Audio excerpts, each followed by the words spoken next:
two triangles with a center point, which is the heart. So you've got the lower triangle that's coming up to the heart, which is the lower quadrant. You've got the upper triangle that's going up this way, and those two triangles are touching at the heart chakra. Now, what's important about the 8 vibration is that it is related to sadness, because you can imagine that if you cannot get your visual of heaven into the earth, you become sad. If you cannot make earth into a heaven-like place, you become sad. So it's that attachment to get that into a very real place. The archetype that's associated with this is Ananda. And Ananda was the first disciple of Buddha when Buddha became enlightened. Ananda had a very strong 8 vibration. And so the story of Ananda, I don't know if you've ever seen those grieving Buddhas, the ones that are curled over, those wood Buddhas that they're like this and they're grieving like this. That's actually not Buddha, it's actually Ananda, okay? So when you see those crying Buddhas, you see them a lot of times in the metaphysical stores, it's actually Ananda. So his story was that he was Buddha's best friend. He was the first disciple that saw Buddha when Buddha came off the mountain. And he saw Buddha and he said, "Wow, who are you?" And Buddha said, "I am awake." And so that's when he decided to follow Buddha. So they were best friends for 45 years. They did everything together. They walked and talked and cooked and cleaned and ate and sat and danced and meditated. And everything was fabulous for 45 years until Buddha died at the age of 80. Well, when Buddha died at the age of 80, Ananda went into unconsolable grief, and that's where you get this image of him crying and crying and crying. And all the other disciples said, "What are you crying about? I mean, you got to spend 45 years with, Buddha, for goodness sakes. I mean, he honored you above all people. He adored you. I mean, we'll trade you places any day of the week. I mean, what are you crying about?" And he said, "Oh, I'm not crying because of that." He says, "I'm crying because I watched other people come and go and get enlightened, and I didn't. And so I must have missed a door, and the teacher's dead, so I can't ask the teacher what door I missed. Or I spent all these years teaching and meditating, and somehow I didn't even break through enough of my own karma to become enlightened, so now I'm grieving for the lost opportunity for myself." But either way, how many lifetimes do you get to be Buddha's best buddy? I may have really screwed this up, right? So he decided to just be authentic, which is part of Buddhist training, is just to sit, as they say in the Shempa, to sit in the misery, to sit with what is true. And so what he did was he just sat with what was true. And as he sat with what was true, he cried and cried and cried and cried, because what was true was he was grieving. And he grieved for 3 solid days. And at the end of the 3rd day, he became enlightened. Because the moral of the story of the 8 vibration is that it's impossible to heal karmic sadness if you're around an enlightened master who's always happy. You can't access sadness if somebody says you're wonderful, you're fabulous, you're amazing, right? And so that's part of the lesson of this, is like the 8 vibration is, can you sit in what is true? Can you sit in the sadness? Can you breathe through it? Because the 8 is associated with yoga and pranayams, or breath. So the yogis are always, so they're always like bringing energy down, bringing energy up, bringing energy down, bringing energy up. So it's about life giving and life releasing, life giving and life releasing. So it's really associated with the lung meridian in Chinese medicine, and so it's related to, so in Chinese medicine, people who hold grief end up with lung problems, and so they don't breathe, right?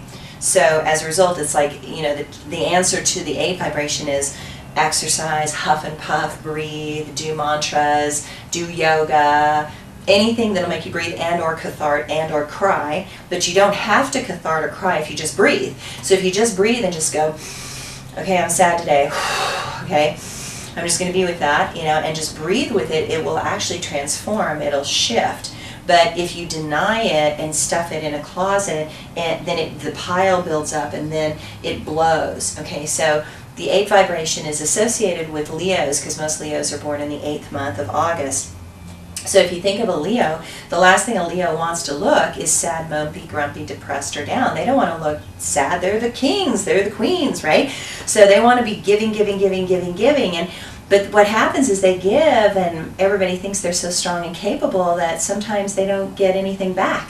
And so what happens is that Leos then finally ask for something, and then inevitably, oftentimes they don't get it. Because people go, oh, they're fine, you know, like they're really fine. And then Leos get really hurt and really wounded, and they contract and they collapse down. So it's that that story, that Aesop's fable.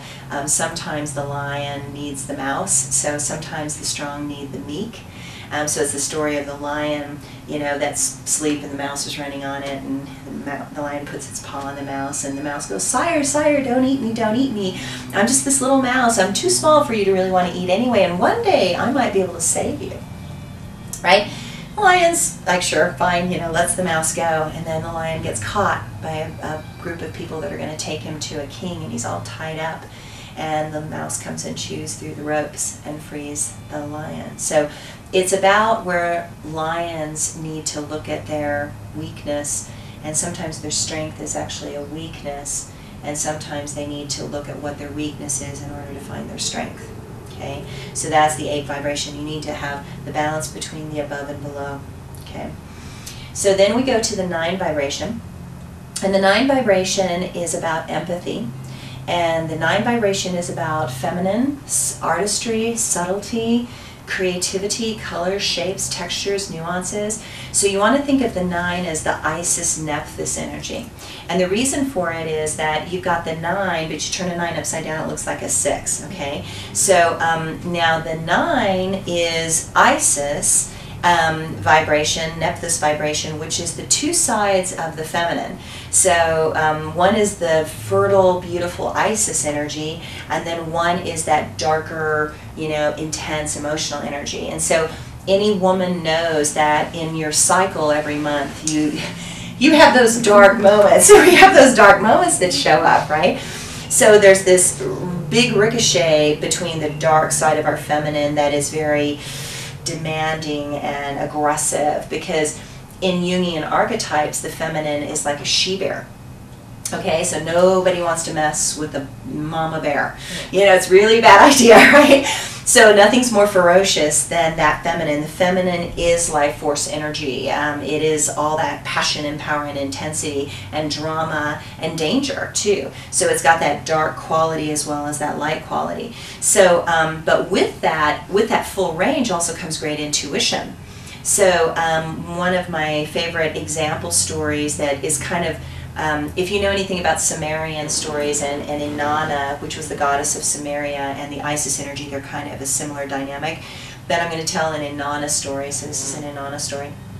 So Inanna was like an Isis creature, that she was the fertility sun goddess, and she made things bloom and fertile fields and all that kind of thing. And her sister, which would be like the opposite of Isis, the Nephthys, so her sister was the goddess of the underworld.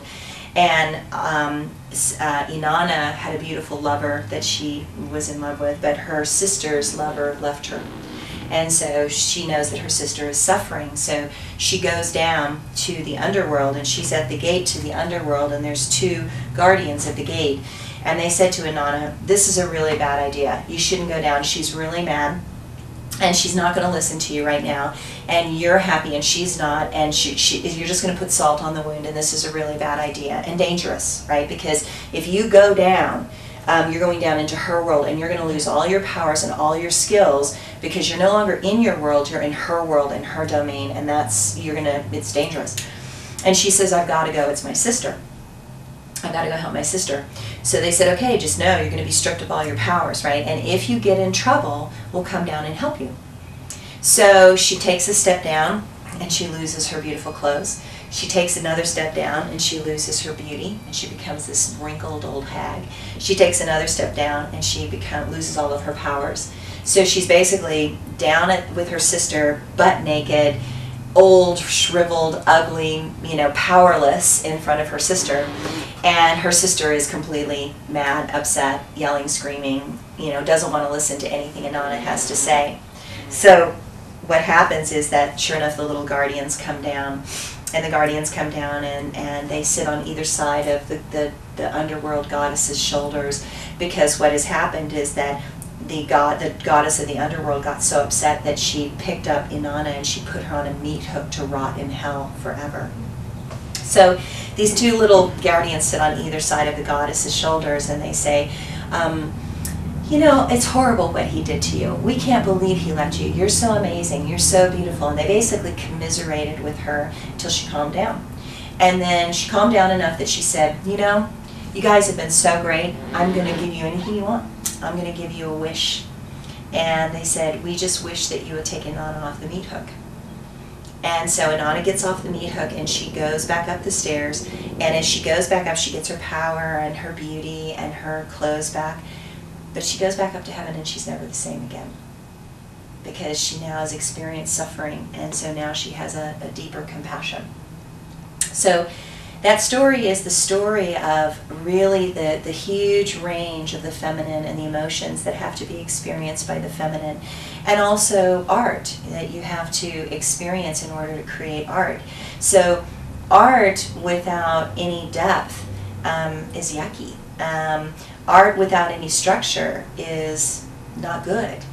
So there's this complexity to art, but the 9 vibration is really about like magic, mystery schools, like the Isis temples, the temples of Delphi, things like that. Whereas the 6 vibration is about religion and the structures of religion and books, and these are the rules. The 9 vibration is really about feeling threads, following feeling threads, trusting the chaos of the divine feminine, that the divine feminine really is showing you a way, but it's never what you want necessarily. So it's kind of like nature. It's like, well, I don't want it to rain today. Well, so, right? You know, nature has its own agenda. It's going to rain today, and you can't tell nature not to rain today, right? It's the same thing with the feminine. You can't tell if the feminine don't cry, right? It's like, that's a crazy thing to do. The feminine's going to cry, and it'll cry and then it'll laugh, and it changes like the weather. And so there's a natural flow to emotions and intuition, but it's not logical. It's not sequential. It's not linear. You can't organize it, and you can't put it in the box. So the hardest thing about being a woman and being feminine is that we're kind of controlled by this chaotic energy, and we don't even know why we're doing things. Sometimes we're like, why am I doing that? That's completely crazy. Why am I doing that? And it happens all the time, and we don't even get to choose. You know, how many times have we been in our relationships with our mates and they're like, what are you doing? That's completely crazy. What are you doing, right? And it's this, I don't know, I just had to do it this way. It's this feminine chaotic flow place. So the 9 vibration, I always tease women with a 9 vibration and say it's like when they got in the line for estrogen, they got in the line twice. Okay, they're very sensitive. And this would be true of men too. So a man that has a 9 vibration is a very sensitive, sometimes an overly sensitive feelinged man. Okay, so he's deep, and that's good and bad. I mean, sometimes it's so deep that you put them in a room full of negative people and they feel horrible, and then you put them in a room full of positive people and they feel fantastic, and their environment suddenly is so critical for them one way or the other, and it's really challenging to kind of find that middle ground in that flow of that chaos. So a 9 vibration is very artistic, it's very creative, it's very intuitive, but it's watery. It's very, very watery. It's kind of flowing all over the place, and sometimes you feel like you need to find how to control that flow or focus that flow.